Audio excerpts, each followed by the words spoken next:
Chapter 646. Leymano's Spellbook. Backland, outside the steam locomotive station. Forbes wore a finely checkered black-veiled hat with embedded blue flowers and stood by the hall at the station's entrance, awaiting her teacher, Dorian Gray. The drizzle on the streets and the cold winds blowing underground had made this female author tremble slightly. She felt that she had underestimated Backland's spring. I wonder what Shio is doing that makes her busy all year round. Sigh, she said that she wouldn't even get out of bed when her father was still alive. Apart from going to the bathroom, both food and water would be served to her by her servants. Now she's leaving early in the morning every day and only returning late at night regardless of the weather. She has completed one mission after another, capturing one fugitive after another. With this in mind, Forbes couldn't help but admire Shio. Last week, this female sheriff had already paid off her debt and had even saved up £200. I have to say that, as a beyonder job, a sheriff is really suited to being a bounty hunter. Of course, the choices available to her are limited to low-sequence beyonders. For's thoughts wandered as her gaze that was directed outwards had suddenly caught sight of a familiar figure. It was a man of medium build, and he was dressed in a black suit, the most popular attire in Loen. He wore a half-top hat, and in a rare instance, his shoulders appeared broad. It was broad in an almost exaggerated sense. He was none other than Forbes's teacher, one of the few remaining members of the Abraham family, Dorian Gray Abraham. Forbes was delighted as she immediately went over with her umbrella in hand. With so many people on the street, she didn't directly approach him. However, her gaze met his and saw him raise his clenched right fist towards the first button on his black suit. "This means danger!" Forbes expressionlessly diverted her gaze away. She smiled as she cast her gaze to a young gentleman behind Dorian, and as though nothing happened, she passed him and walked forward. An ancient family had unimaginable experience in all kinds of matters, so Dorian Gray had long informed Forbes of the signals and gestures to use in urgent situations. The action from before was extremely simple. It was to inform her to stay away. The young man behind was somewhat taken aback to be stared at by the languid, mature lady. Following that, he instinctively adjusted his clothes and pressed down on his hat. Just as he finished these series of actions, Forbes had overtaken him and continued heading forward. Under the drizzle, Forbes circled the area and boarded a rental carriage and headed for Hat Trick Inn on Sherwood Borough's 22 Hope Street. This was the place that Dorian Gray had reserved in advance. Having spent so many years in mysticism circles, Forbes, who had plenty of experience, calmly got a neighboring room and stood before the window to observe the guests that came to the inn. Finally, she saw Dorian Gray get off a carriage and walk through the door. Forbes quickly turned around and came to the bend of the stairwell. She covertly observed her teacher being led to his room by an attendant. After a while, she took off her hat, messed up her hair a little before coming to room 2016, and she knocked on it. Her plan was very simple. If her teacher's response wasn't problematic, she would enter the room to converse with him. If it was abnormal, she would pretend as though she had come to the wrong room, or that she was a prostitute trying to get some business. Creak. The door slowly opened as Dorian looked at his student in front of him before looking both ways down the corridor. Then he raised his right arm and spread his fingers to press on the second button of his suit. This meant that he wasn't controlled and that the abnormality was over. Forbes let out a silent sigh of relief and instantly entered the room, she asked, feeling worried and concerned. "Teacher, what happened just now?" Dorian closed the door and smiled wryly. "I saw someone familiar. He sighed and added, An enemy." it was his former student who had later betrayed the Abraham family with Traveler Bulaya and nearly wiped out the upper echelons of the Abraham family. According to what Dorian knew, his former student had already joined the Aurora Order and was likely one of the 22 oracles. Forbes asked curiously. "What did he do? Is he very strong?" Dorian fell silent for a few seconds and divulged a little. "Lawrence, Labaro, Alisa, and I belong to a particular organization. A few members betrayed it and dealt a heavy blow to it. That was one of the traitors." He didn't mention it as a family, nor did he mention the conflict between bloodline members and the apprentices, so as to prevent Fours from getting her feelings involved. How despicable. Fours immediately recalled the kind Mrs. Elisa and the friendly and amiable Mr. Lawrence. Dorian took out a piece of paper that had been folded a few times and handed it to Fours. All right, let's not chat about such unhappy matters. Here's the astrologer potion formula. Your digestion of the Trickmaster and Apprentice potions has exceeded my expectations. This is the greatest surprise I've had in the past 10 years. I specially joined a circus. Fours didn't hide the fact, and she even felt that it was worth flaunting. As she spoke, she unfolded the piece of paper to read the astrologer's potion formula. At this moment, Dorian nodded in relief. I'm very sorry. Due to the previous losses, I'm unable to provide you with the main ingredients of the astrologer potion. Just treat it as a final test. However, I have prepared a gift for you. As he spoke, he took out a palm-sized notebook from his inner left pocket. Its cover looked hard, and it was entirely bronze green in color. It looked rather ancient. The notebook was comprised of 3 types of paper. The yellow type of parchment had the fewest pages, while another was a yellowish-brown goatskin of about 10 pages, while the rest was ordinary white paper. On the cover, there were the words written in ancient Fasak: I came, I saw, I record. Fours' gaze moved away from the astrologer potion formula and onto the notebook. She recognized it to be the item left behind by Mr. Lawrence. It was the item she had specially traveled all the way to Pritz Harbor to hand to her teacher. Dorian smiled. I believe you are no stranger to it. After Fours nodded, he sighed. This is a rather potent, mystical item. It can be ranked in the top 5 among all the similar items I've seen. This doesn't mean that it's more impressive than the ones ranked after it, but it's simply because the negative effects are the easiest to resolve. When the two are put together, it makes it worth a lot. Fours couldn't disguise her excitement and agitation. What is its name? What negative side effects does it have? Dorian caressed the notebook's cover and said, It's called Leymano's Travels, but we prefer calling it Leymano's Spellbook. While this spellbook will expose you to more kinds of Beyonder powers, it can also allow you to record them. It will be materialized onto a particular page for long-term storage. You can use it at any time, but remember, the corresponding page will become blank again with each use, awaiting your next record. Dorian seemed to read her mind as he explained in detail. It can be said so. It corresponds to a sequence 6, Scribe of the Apprentice pathway. It's not guaranteed that a Beyonder power that is higher than this sequence can be recorded. There's a chance of failure. The greater the gap, the greater the chance of failure. Furthermore, the effects will be halved, according to the experience of past users, while chances of success against a Sequence 5's Beyonder powers is considerably high. Once it reaches Sequence 4, which is the level of a demigod, it becomes relatively difficult. There might not be a single instance of success within 10 attempts, and I believe no demigod will cast it again and again for you. If it's an enemy, they would have killed you 10 times over. Do you see these? The yellow parchment is specifically used to record Beyonder powers with godhood. There are a total of 3 pages, which is to say that even if you are very lucky, all you can record is 3 demigod Beyonder powers, and you can only use them each once. Although it appears to have many restrictions, making it impossible to fully produce the traveling notebook's might, it isn't an obstacle for 2 types of people. One of them is a lucky person, while the other is someone with a large organization or faction backing them, the kind which has a demigod helping. Fours instantly thought of seeking Mr. Fool's help to display his powers so that she could record them.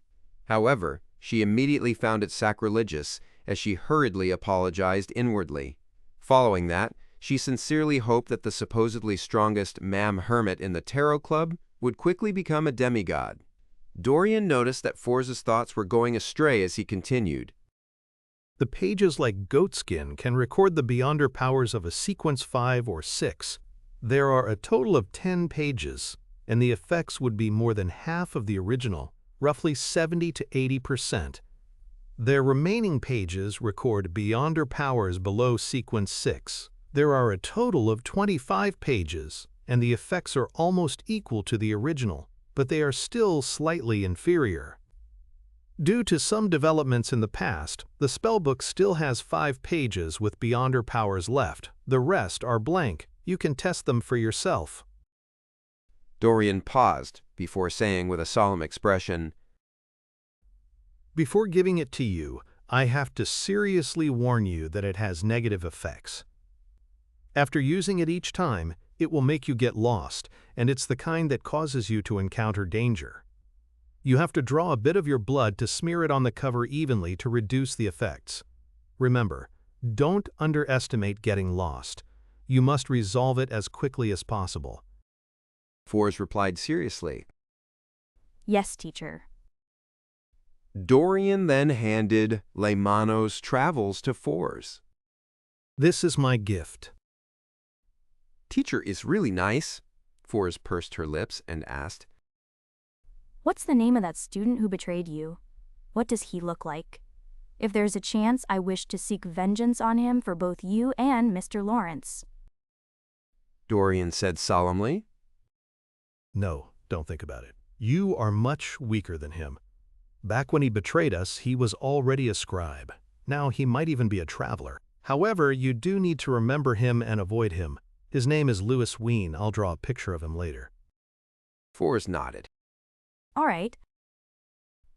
On the future, in the Pirates' dining hall. Klein met Cattleya, who was exiting just as he walked in. The lady was no longer as pale as the previous night. With a pair of thick glasses, she calmly said, Make your preparations. We will be arriving in those waters in a while. That fast?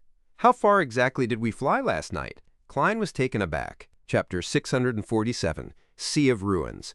Although Gehrman Sparrow didn't show it on his face, Cattleya seemed to notice the surprise in him. She simply explained, It's a kind of flight that makes it impossible for the death announcer to continue its pursuit. Just as she said that, she discovered that Gehrman Sparrow had completely changed his attire. He wore a round neck shirt, a brown jacket, pantaloons with a dark-colored cap. He didn't look like an adventurer and instead resembled a native of the city of generosity, Bayam. According to Nina, his clothes were drenched by a huge wave last night. Does he only have one set of decent clothes? Cattleya recalled and found the reason. Cologne. She wasn't surprised by this. She even felt that it matched Gehrman Sparrow's insanity. He only had one set of decent clothes, spending the rest of his money on mystical items, beyonder weapons, spirituality charms, with the sole goal of raising his strength. It's no wonder the King of Immortality gave up. All he did was attack passing ships. There wasn't enough hatred to drive him to pursue us the entire way. Yes, in front of the 4 kings, senior pirate admirals still have a chance to escape to a certain degree. Almost arriving. Man, I haven't completed my digestion. However, acting as the crazy adventurer yesterday seemed rather effective. The crew of the future gave a very spontaneous and warm response towards it. I should completely digest it in 2 to 3 days. And even if we entered the dangerous waters, finding mermaids wouldn't be that simple. I should have enough time. Klein nodded and suppressed his urge to ask. He planned on passing by Admiral of Stars and head to his usual spot to have breakfast. At this moment, he saw a pirate who was carrying a bluefish which was alive and kicking Russian. He went straight for a corner. Mechisaka. Seated there was the second mate of the future, Heath Doyle. His face was nearly transparent from the paleness, and his nose bridge was rather unharmonious. Pa! The fish, which was nearly 1 meter long, was placed in front of Bloodless. Heath Doyle extended his hands and pressed down on the fish. He bent his body bit by bit as he inched his head downwards, plastering his face to the scales as though he was kissing it. Suddenly the fish stiffened and, like wax meeting fire, melted rapidly and turned into a disgusting pool of flesh and blood. The flesh and blood surged into Heath Doyle's mouth like liquid as they covered his skin. Amidst the horrendous sight of the squirming, the fish and all the bones, flesh, and blood vanished. Nothing was left behind as Heath Doyle's face appeared very clean. All that was left was the bright red color on his lips, like a blooming rose. Rose Bishop.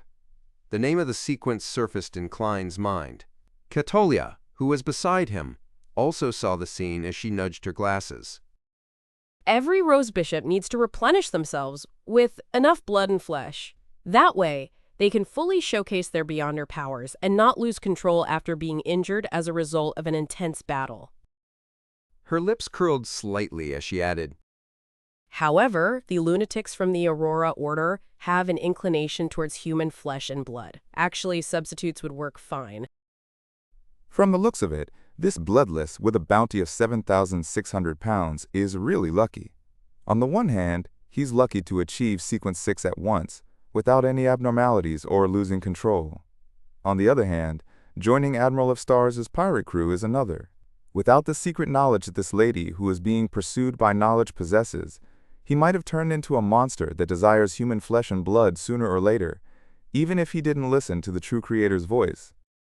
Klein sighed silently. He was increasingly convinced that the secret's suppliant pathway, which was also the shepherd pathway, was the Beyonder pathway, which was the easiest to lose control and turn mad. Nothing came close. Even the Abyss pathway, which represented evil, was slightly lacking. Klein retracted his gaze, and just as he was about to take a step forward, the entire ship jolted. In an instant, the scene ahead of the future naturally surfaced in Klein's mind. The blue sea was being separated by a gigantic crack, as infinite amounts of seawater plummeted down into bottomless darkness like a waterfall. This scene was magnificent and mystical. It made one suspect if they weren't on Earth. Whoosh! The future wasn't able to stop in time, as it rushed to the edge and quickly plummeted. Bang! Bang! Bang! All the pirates in the dining hall flew up and slammed into the ceiling. Toast, white bread, butter, margarine, beer, and roasted fish flew around at random without settling down. Klein also lost his balance, as he couldn't help but be thrown towards the ceiling. He extended his palm in time and pressed upwards, quickly adjusting his posture like an acrobatic act, allowing him to look less pathetic. Not far away, Nina showcased her stunning balance. With the help of the ceiling, she maintained her posture. Perhaps intentionally or unintentionally, she extended her feet and kicked Frank to send the poison expert flying diagonally to a beer barrel, drenching him with pale yellow liquid. At this moment, the most casual and unfazed person was Catolia. Stars swirled around her as the resplendence beneath her feet coagulated, causing her to float in midair. She wasn't affected by the sudden dip. Helens. Apart from her, Bloodless was the least pathetic. At some point in time, this Rose Bishop had blended into the shadows and disappeared. With the future about to plummet into the bottomless crevice, a plume of water surged up suddenly. It held up the ship and threw it high into the air and towards the other edge. After momentarily floating in the air, Klein believed that the future had landed stably on the surface of the sea. Once again, the charm from the sea god domain, which he held tightly in his right hand, wasn't used. At that moment, the sunlight outside the window shone inside, illuminating the mess inside the dining hall. Klein, who had long regained his balance, briskly walked to the window and saw that the endless sea seemed to be burning with golden flames. It appeared to have been noon the entire time. It was only morning moments ago. Klein looked up and narrowed his eyes to see that the sky was filled with sunlight. There were no clouds nor the sun, just a swath of golden rays. It's no wonder Orodes' description of this place is that it's no longer a real ocean, but a relic of a war between the gods. As he swept his gaze, he discovered nearby ruins which were diagonally ahead. The ruins were mostly covered by seawater. Protruding out from the surface was gray stones and stone columns that formed a peak. At the top was a dome-like object. From its angle, it was able to hold up quite a large area of space. The ruins were definitely massive in the first place. Through the transparent waters, Klein saw that its base extended to the seabed without end. At some point in time, Catolia came beside him. These are extremely dangerous waters. Klein turned his head over and waited for her to continue. Cataleya's gaze was cast forward as she said somewhat wistfully, I haven't been here many times. Furthermore, all my visits happened a long time ago. My and not our. That means that it wasn't with the crew of the future. Or was it back when she was a subordinate of Queen Mystic? Klein acutely noticed the terms which Admiral of Stars had used as he made a guess. Cataleya didn't turn her head as she looked at the sky and sea, which were covered in golden flames. No one knows where the ends of these waters are, nor does anyone know how wide it is. Do you know what's most dangerous about this place? I should have gotten Erodes to give me a more detailed explanation. Klein honestly shook his head. Previously, he had nearly been caught by a demigod of the true creator. He had only survived thanks to the die of probability. Therefore, in the past 2 months, he didn't dare bring the radio transceiver back to the real world. He was afraid that the true creator, who was closely watching the region, would sense it. Hence, he didn't have an opportunity to contact Erodes. His original plan was to seek out Willa Septon's help through the paper crane once he approached the dangerous waters, and understand the corresponding dangers of the environment. To his surprise, they had encountered King of Immortality Agalito, and the future didn't give him any time before they arrived at their destination. Behind the thick glasses, Cataleya's black eyes with a purple hue glazed over for a moment.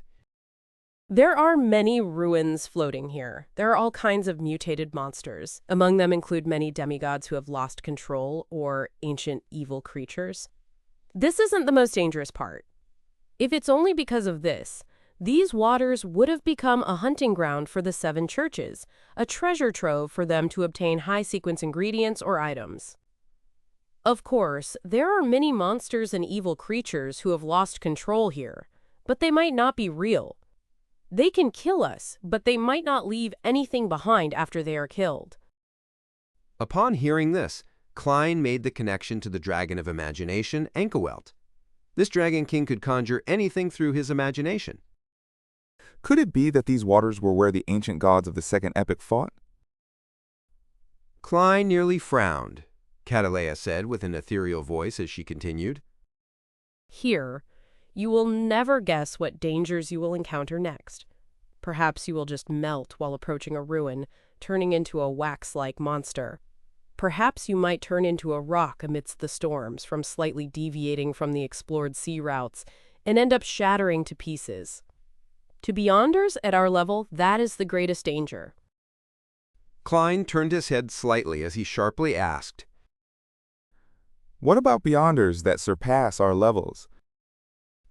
Cataleya sighed and smiled. The waters here are filled with a voice that shouldn't be heard. The higher the sequence, the easier it is to hear it. Therefore, most demigods who dare explore these waters have ended up with problems. They either went mad or lost control, ending up lost here forever. It's no wonder the 7 churches don't send their experts here to reap the harvest. Most of them ended up with problems, which means that there are a small number of demigods that can survive here. Enlightened, Klein looked out the window again. At this moment, the future had closed in on the ruins. Suddenly, a loud and clear panting was heard by everyone. Chapter 648, Noon and Night. Whoosh, gasp. The loud, panting sounds entered Klein's ears in a slow and rhythmic manner. It left a chill running down his spine as he felt an inexplicable sense of horror. But he didn't feel any dangerous foreboding. It wasn't only him. Cataleya, Frank Lee, and the other pirates also heard the panting sounds. They either turned their heads, looked outside, raised their weapons, or were on high alert, showcasing their rich experience. After trying to discern the source, Klein discovered that the intense panting stemmed from the ruin ahead of them. It originated from a spot between the peak made of stones and stone columns. At that moment, bloodless Heath Doyle floated out of the shadows. He clasped his head and softly grunted in pain. There's a corpse. There's a corpse there. Klein's thoughts raced. Corpse. A corpse that pants loudly? Cataleya, who had subconsciously removed her heavy glasses and looked towards the ruins, had her expression suddenly turn solemn. She turned her head towards the pirates in the dining hall and said, Quickly circle around that area and do not approach it. Her voice contained a magnetic allure that jolted everyone awake. The sailors rushed out of the dining hall and headed for spots that needed help. Under Navigator Odilov and Bosun Nina's instructions, they adjusted the sails and changed direction, passing by the ruins from a relatively great distance.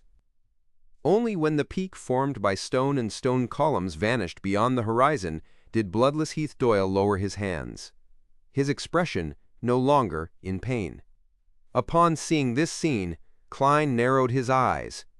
He felt that this Rose Bishop, the second mate of the future, might be a huge latent risk on this voyage. This wasn't because of his contempt towards Beyonders of the secret suppliant pathway, but a judgment he made from combining the Admiral of Stars' description and how Heath Doyle had reacted. Just now, Heath Doyle was the only one in pain, while everyone heard the loud panting. He instinctively believed that there was a corpse buried in the ruins, and Cataleya's reaction after her observation proved his words. That means that even if Heath Doyle doesn't proactively listen to the true creator's voice, just by having the beyonder powers of a listener is enough to make him hear more than the average person and most low and mid-sequence beyonders in ordinary environments. Hence, he was affected the most and obtained more information on the danger when we encountered the panting sounds while being sufficiently close to the source of the sounds. Here, it doesn't mean that problems can be resolved by avoiding similar ruins. Because, according to Cataleya, these waters are filled with voices that can make a demigod lose control, voices that shouldn't be heard. If Heath Doyle were to be in an inadequate or overly adequate state one day, he might end up hearing those lethal whispers. Similarly, even if a Sequence 6 Rose Bishop is inferior to a demigod who is good at listening, the gap can't be too huge. In terms of the die probability, just 2 points, not 1 point, is enough to have Heath Doyle hear voices he shouldn't hear to go mad or lose control. I have to warn Ma'am Hermit, even though she should have long figured this out and made the corresponding preparations. Klein retracted his gaze and heard his stomach groan softly. He had yet to have breakfast. At this moment, beer was splashed across the floor. Butter had been splattered everywhere. All kinds of food, roasted fish, toast, white bread, were strewn across the floor or hanging off of something. All of them had become somewhat dirty. It should still be edible by peeling off the outer layer. Klein looked at a piece of bread that was leaning on a table leg, in a dilemma on his course of action. This was at odds with German Sparrow's persona. When he decided to wait for lunch, Cataleya instructed the chef. Prepare breakfast for the rest once more. Leave this to Frank. Perhaps he has uses for it. For the rearing of monsters? After a while, he finally had breakfast, which wasn't as sumptuous as before. It was a smoked pork sausage and 2 utterly burnt toast, as well as a cup of unsedated light beer that was treated as water. Due to them traveling through very dangerous waters with the possibilities of mishaps happening at every turn, Klein showcased his eating skills from back when he was studying in college. He only spent 1 to 2 minutes to finish the breakfast, just like he did back in his college's mess hall. He left the pirates' dining hall and came to the deck. He was having an after-meal stroll while also observing his environment. At that moment, the sea still appeared as though it was illuminated by a midday sun as it was colored gold. Klein stopped and looked into the distance and saw a point of light ahead, expanding. Under the sun's illumination, the point of light was producing coruscating, multicolored lusters due to the refraction. It was like a gigantic and transparent gem. As the future continued forging ahead, the point of light gradually revealed itself. It first parted before becoming clear. It was comprised of 4 gigantic columns made of pure diamond, Hesse. They were like legendary columns that held up the sea. They extended downwards and stably stood there, holding up a sizable floating island. Above the floating island, the soil was charred black without any hint of greenery. In its depths, the lights had such an abnormal brightness that it outshone the midday sky. Suddenly, there was a long screech that was emitted from the island. It was loud and unrestrained, but it gave people a hair-raising sense of danger. Before long, Klein heard the galloping sounds of horses as he saw 2 steeds that seemed to be tempered from gold rush out of the floating island. Behind it was a beautiful chariot which was similarly made from gold. At this moment, Cataleya's voice was amplified as she hurriedly had it resound in every corner of the future. Look down! Don't look at it! Klein was never one to put on a brave front. He subconsciously lowered his head upon hearing those words and looked at his leather boots. He noticed that the sunlight which illuminated the deck was becoming brighter before it dimmed and was rapidly restored to its former brilliance. It's all right now. Cataleya's voice sounded in the ship again, without any obvious emotional fluctuations. Only then did Klein look up.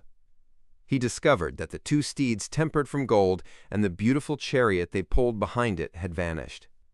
The diamond pillars silently supported the floating island as resplendent glows swirled around it. What a huge diamond! What a strange floating island! What would happen if I hadn't lowered my head and had watched the golden chariot charge forward? Klein looked around as he suddenly frowned. A pirate who stood about 7 to 8 meters away from him had already vanished. Standing there were two pitch-black footprints. Looking at the ashes floating in mid-air, Klein vaguely knew the outcome of not lowering his head. Thankfully, Admiral of Stars has been here a few times in the past. She knows what to avoid and when to bow her head. If I had hired Mr. Hanged Man, even if he was the one steering the ghost ship, we might have already been wiped out by now. No, if the future hadn't arrived at its destination ahead of time without giving me any time to prepare, I would have long sought out Will Septon's advice. A magician never performs unprepared. Besides, if I had hired Mr. Hanged Man, I definitely would have purchased the relevant information from Ma'am Hermit. Klein first sighed before recovering his calm. He didn't suggest visiting the floating island to explore it. He left the future to pass it by and head forward. In the rest of the time, the sea was like the outer world. There were only the undulating waves, the vastness, silence, and endlessness. Klein occasionally saw fire embers floating on the surface of the sea, but he didn't find any signs of marine creatures, including mermaids. Time ticked by, and lunch was soon underway. Just as Klein was about to leave the deck for the dining hall, he suddenly realized that his surroundings had darkened. The sky, which had remained in a midday state, no longer had any sunlight as it was covered in rich darkness. This change was so sudden and fast that Klein's first reaction was to wonder who had switched off the lights. Silently, the future was covered in a layer of resplendent stars that illuminated paths in every direction. Cataleya's voice that contained a magnetic allure was once again magnified as it resounded in everyone's ears. Return to your room or find any corner you can and make yourself fall asleep. Then wait until you wake up naturally. Puzzled, Frankly asked loudly. What will happen if I don't sleep? At that moment, his voice boomed like a speaking bear. Cataleya stood behind the window of the captain's cabin and said, When we wake up, we will find you gone, never to be found again. The night here, is that terrifying? Klein was curious, but he had no thoughts of attempting to stay awake. He returned to his room, and using the starlight which hadn't been extinguished on the future, he unfolded a paper crane and picked up a pencil to quickly write. What should be taken note of when traveling to the dangerous waters on the easternmost front of the Sonia Sea? Where can I find mermaids there? Putting down the pencil, he folded the crane. Without taking off his coat, he lay in bed and, with the help of cogitation, quickly fell asleep. In a hazy world, he suddenly jolted awake, clearly knowing that he was dreaming. No one is infiltrating it. Klein surveyed his surroundings and found himself on a mountaintop. Behind him and to his sides were black, cloister-like buildings.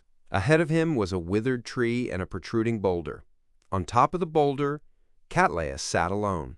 She hugged her knees and leaned her body forward as she stared at the mountain opposite them. Yuma! She was still dressed in the black classical robe that exuded an air of mystery. Her expression wore an indescribable look of confusion. At that moment, she didn't move at all. It was as though she was a stone sculpture. Why is she in my dream? Klein took a few steps forward and leaped onto a boulder. Before he could ask, he was stunned by the vast scene before his eyes.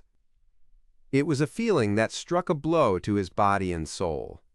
In front of the boulder was a bottomless cliff, and across the cliff was a mountain which was covered with countless palaces, spires, and majestic city walls. These buildings were opulent and stacked in circles. Just one of them was abnormally huge and didn't resemble a human's residence. Combined together, it had an indescribable sense of epic proportions that seemed legendary or mythical. The sun hung far away as it cast the colors of the sunset onto the city, as the light seemed to be frozen. Cattleya continued sitting there, hugging her legs as she said as though she was in a reverie. This is a dream shared by all of us. Chapter 649, Black Cloister.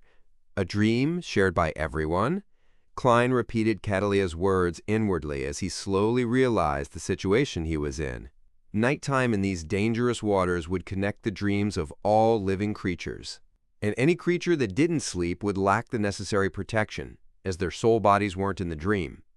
As such, they would suffer an unknown attack. As for why such an attack would lead to one's disappearance and not instant death, Klein, who hadn't actually experienced it, had no grounds for speculation. As his thoughts raced, Klein retracted his gaze from Cattleya's body, recasting them onto the magnificent city on the opposite cliff. He thought out of curiosity. If this world can really be formed from the connection of dreams from all the local creatures, who could have imagined such an unimaginable city? He observed for a few seconds before asking. What is its name?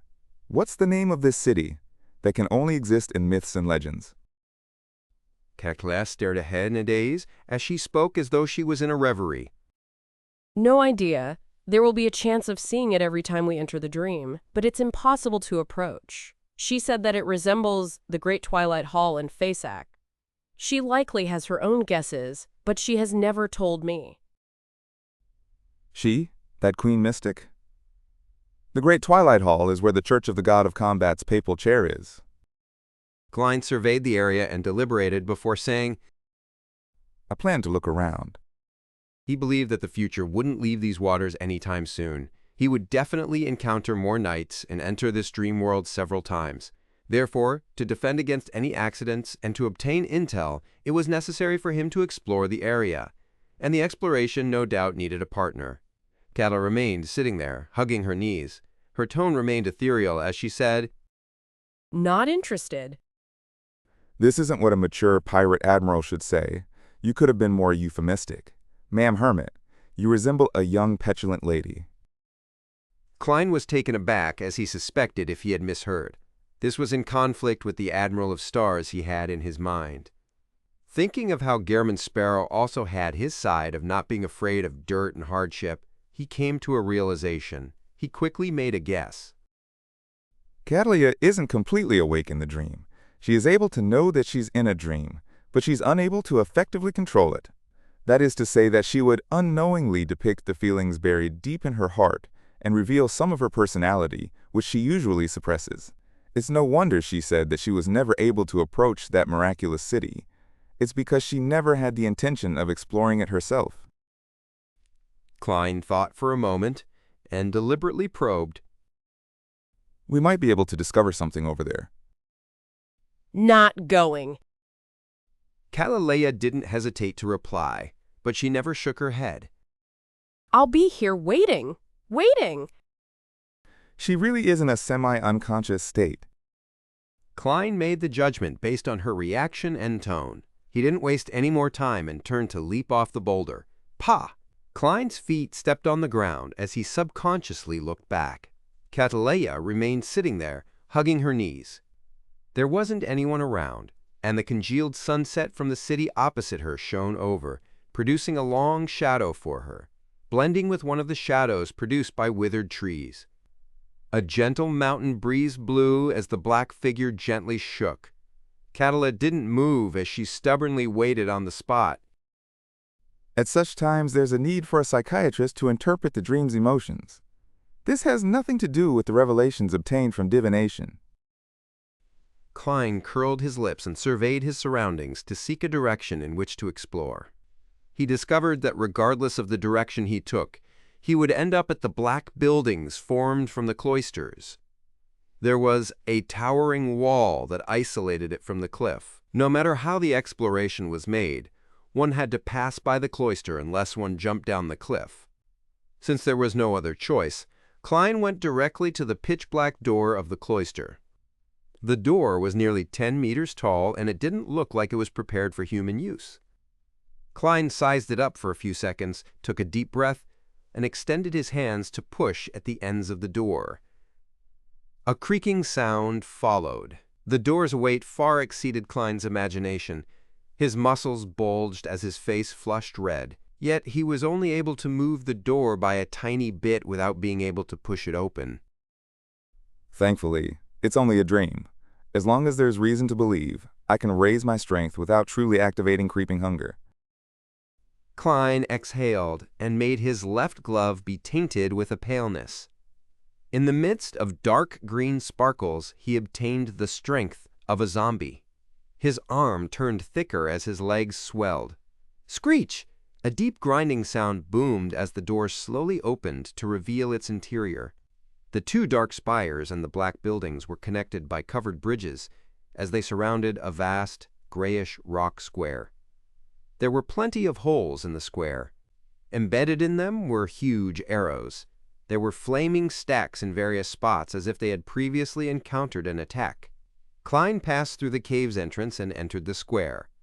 Unsurprisingly, he saw Frank Lee, Nina, Adolov, and company there. This is their dream? It doesn't seem so. Or should it be said that everyone's dream is limited to themselves? They will then be randomly placed somewhere in this world. Klein guessed without confidence. Frank Lee was the closest to him. He was holding a shovel and digging at some rubble. Beside him were the white bread, toast, and roasted fish, which had previously fallen to the floor. He plans on using them as fertilizer? He's planting things even in his dreams.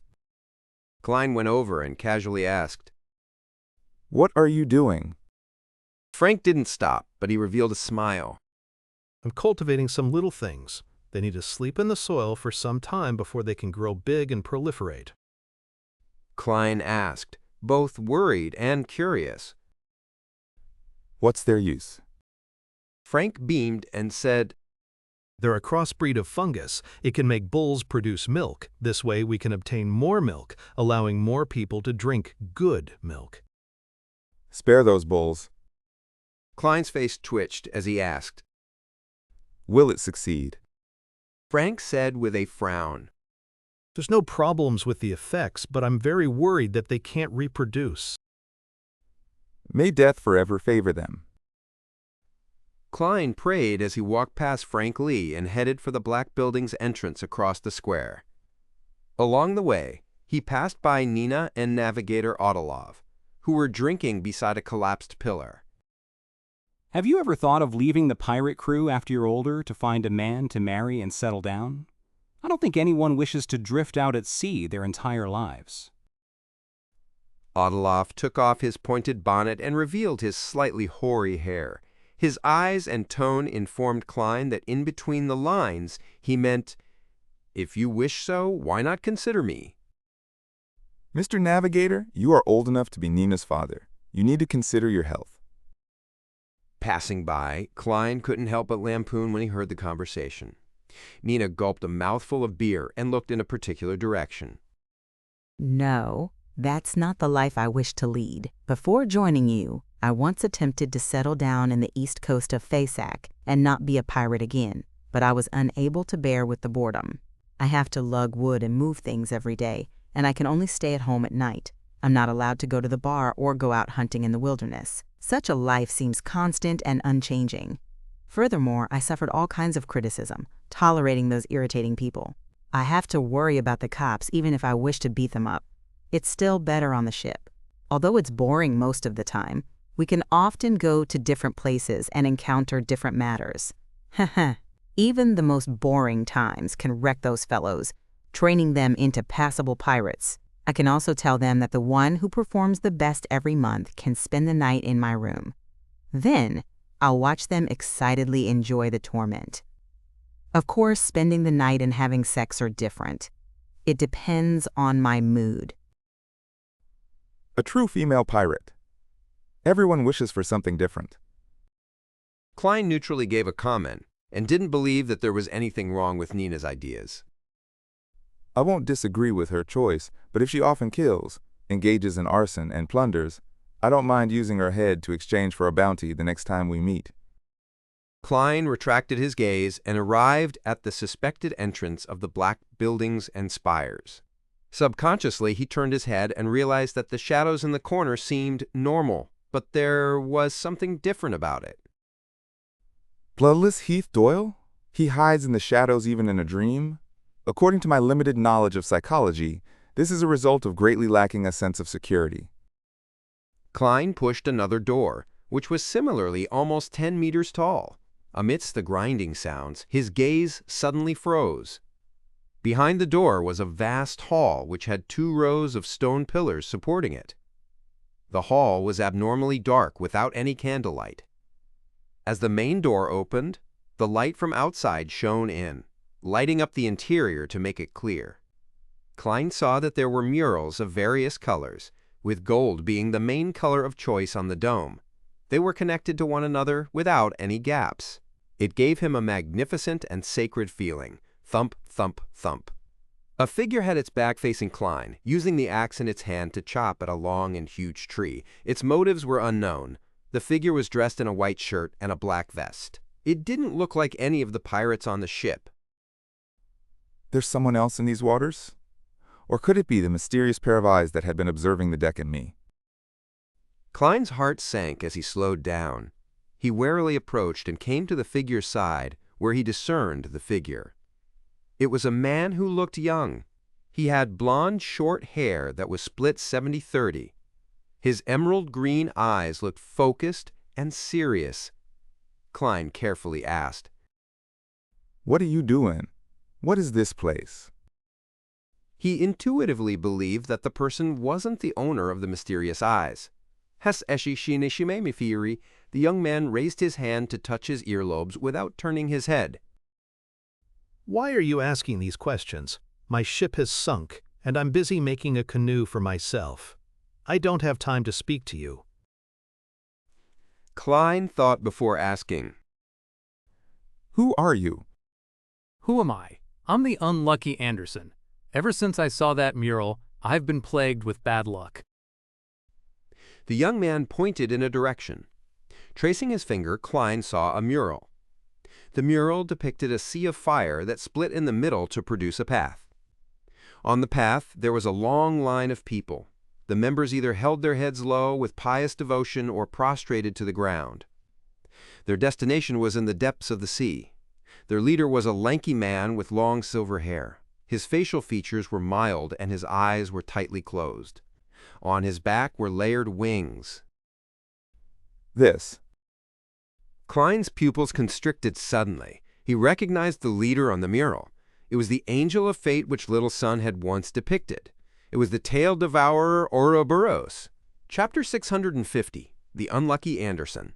After recognizing the leader on the mural, Klein subconsciously suspected that it was something from his dream. However, he quickly rejected the idea. This was because the unlucky Anderson wasn't someone he knew. He was also not someone that had left an impression on him. There was a low chance of him being the extension of his own dream, and Anderson had clearly said that he became unlucky after seeing the mural. It was strongly tied to the mural, so it could only be the case that the mural was part of Anderson's dream.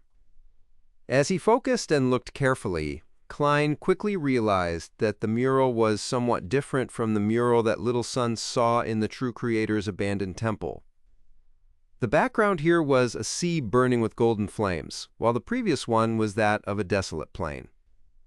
The destination here was the depths of the sea, while the previous one had a destination of a distant mountain. On the mountaintop was a huge cross and figure hanging upside down. The bottom of the angel of fate Ouroboros' feet was black slush with heads pointing down and fishes stuck inside. Previously, it was a meandering river. It's a different mural, but more of a memory from different stages of the same pilgrimage. Klein nodded with a guess. A similar scene surfaced in his mind. A very long time ago, in a particular period of the Fourth Epoch, Ouroboros led a devout group of pilgrims, or the remnant believers of the true Creator. With many powerful enemies in pursuit, they rowed a boat through this sea. Due to certain reasons, he abandoned the boat. With the help of the true Creator, or his own powers, he parted the sea and led the devotees through it and into the forsaken land of God, leaving behind the kindling for organizations such as the Rose Redemption and Aurora Order. In the forsaken land of God, they tore through desolate plains, and on the pilgrimage, they built temples along the way. And one of them was discovered by Little Sun and company. With how Willow Septon was forced to restart a cycle and be reborn as a baby, the Tail Devourer is likely still alive. Does this mean that he eventually arrived at the destination with the pilgrims, the holy residence of the true Creator? Does this mean that the holy residence of the true Creator is somewhere in the forsaken land of God? With this in mind, Klein suddenly felt a baffling sense of wistfulness. If my theory is correct, then that means that no matter how the City of Silver tries to save itself, or how they continue passing the flame, once the true Creator completely awakens or is restored to his original state, they would unavoidably head towards destruction. When you are very close to the divine kingdom or holy residence of an evil god, your survival has nothing to do with your struggles. This is like the bubbles produced when sea waves surge to the shore. Once the waves recede, they would vanish. Human civilization and ethnic groups are just that weak under the gaze of an evil god. No, I can't be that pessimistic. I was only making a guess. Perhaps the one that forced Willow Septon to reincarnate isn't Ouroboros. Perhaps the true Creator wouldn't recover or awaken that easily. He might be sealed by the 7 deities. Therefore, the City of Silver still has a chance. A path between the forsaken land of God and the external world needs to be forged before the evil god escapes from his shackles, allowing them to be moved out. This is probably why the chief of the City of Silver released Elder Shepherd. They need to use all the power they can get. Klein forcibly retracted his thoughts. He suddenly felt somewhat worried, afraid that his arrival was enough for him to be stuck in an endless cycle of fate created by the Tail Devourer. At this point, he instinctively wished to take 4 steps counterclockwise and go above the gray fog. He wanted to forcibly search for memories that he might have lost, but ultimately, he resisted those actions and prepared to observe first. From his interpretation of the symbols, there were no repeating rivers. There was only a black slush with fish embedded inside. It didn't mean the existence of a circle of fate, only the lingering of bad luck. This was identical to what Anderson said. As a king of angels, Ouroboros definitely has more than a cycle of fate. Different temples have different murals, and them using different powers is completely logical. Besides, this is a dream. Besides, even if I didn't do anything, and really am stuck in a repeated cycle, making me repeatedly converse with the Admiral of Stars, to the point of making my observations, the problem will be resolved once Monday comes. The Tarot Club will definitely not be held. Miss Justice and the others will definitely feel puzzled as they make a prayer, and I'll use it to regain my memories. Klein instantly felt confident as the chaos and tension in his heart was buried instead of disappearing. He looked up ahead and discovered that the hall went further in. There was no end to it, and there was light shining inside. However, it was restricted to the entrance. The other areas were dark and only became darker the deeper it was. All that could be seen were the wooden doors on both sides. Their destinations were unknown. Upon seeing this dark and creepy scene, Klein's desire to continue exploring was minimized. To encounter a mural left behind by a king of angels here, who knows what will happen if I delve deeper or enter some room. The fear of the unknown was an extremely ancient feeling. A premonition of danger with unknown origins had brought about a strong terror towards the unknown. Klein observed himself for a few seconds before he stopped proceeding forward. He turned towards Anderson, who was chopping the gigantic tree. Why are you here? Anderson looked up and scoffed. I'm a treasure hunter. So tell me, why would I be here? Treasure hunter. Klein casually asked. There's treasure here? Anderson continued busying himself with the creation of the so-called canoe. His voice suddenly turned deep. There are treasures everywhere in these waters, as long as you obtain it successfully and leave alive. That's true. But the problem is that it's very dangerous if one isn't a demigod, but it's even more dangerous for a demigod to be here. Klein looked into the hall's depths and asked, Do you know where this place is? Anderson traced his gaze and said, I don't know. At least a third of my companions formed a team and headed in to explore. But they never returned. Are you referring to the real world or the dream world? Klein asked with a clear line of thought. Bang! After the axe landed, Anderson laughed. Of course it's in the real world. The ones that proceeded to explore the dream are the other third of my companions. They similarly didn't return. Klein inhaled as he thought. Where are their bodies in the real world? They have mutated into monsters. They killed off quite a number of my companions. Anderson raised his axe and cleaved down. Clang! Amidst a crisp sound, his axe broke into two. As the crack was towards the back, the fragment immediately shot at him. Anderson's right chest and abdomen immediately bled like a spewing fountain. He held his left hand to his wound and looked up at Klein. Smiling bitterly, he said, I told you I was plagued with bad luck ever since I saw that mural. Thankfully, this isn't considered too unlucky. At the very least, they didn't destroy my ordinarily handsome face. Are such descriptive terms supposed to be used that way? Klein looked at Anderson quickly pull out the fragments from his body as he handled the wound and consumed some medicine. He discovered that Anderson was unfazed, and the skill involved in his actions meant that he had already gotten accustomed to it. Klein had a single hand in his pocket as he played with the coins in it. After some deliberation, he asked, When your companions began the exploration, were you part of the group that stayed behind to study the mural? Anderson was taken aback as he inserted his medicine bag into his belt and wiped his mouth. No, I was part of the group that did the exploration. As he spoke, he grinned and revealed a genial smile. This. Klein's pupils constricted as he bent his back slightly and raised his left palm. At this moment, blinding sunlight illuminated everything in a dazzling white. Then, it dimmed and vanished. Klein naturally opened his eyes and discovered that the outside had been restored to the midday state. He took out the pocket watch in his inner pocket and opened it.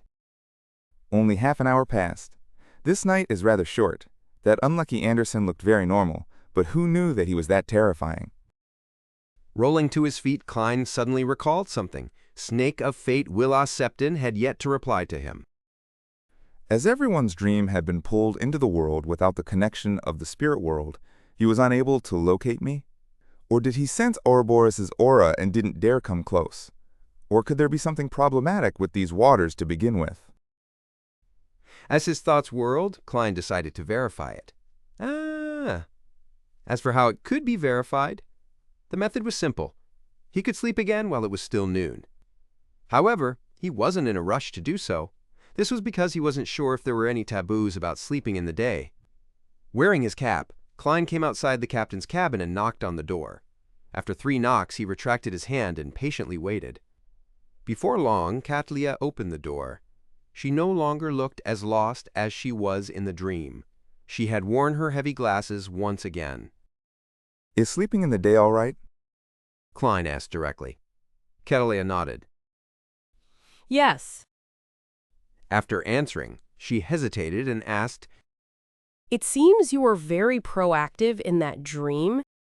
Realizing how much danger lurked in these waters, and thinking about how he would be forced to show some of his abilities, Klein decided to proactively lay the foundations of his future explanations. He looked at Katlia and smiled politely. Yes, this is a gift bestowed upon me by my lord. My lord. Under Katalia's thick glasses, her eyes clearly shimmered. In a rare instance, she frowned slightly and eased them without asking any more questions. Klein thought for a moment, then he added, Be careful of Heath Doyle. Catlia clearly understood what he meant and directly answered, Don't worry, he has a sealed artifact, which has a negative effect of him only being able to hear voices from nearby. That's a smart use of a negative effect. Klein didn't drone on as he took off his hat and bowed before returning to his room. Ulta. He lay down once again and used cogitation to fall asleep. In the dream world, he woke up and saw the familiar pitch-black plains and black steeple. Phew, it's still possible to connect. Klein heaved a sigh of relief and traveled into the steeple. In the usual place, he saw the scattered tarot cards and the new words.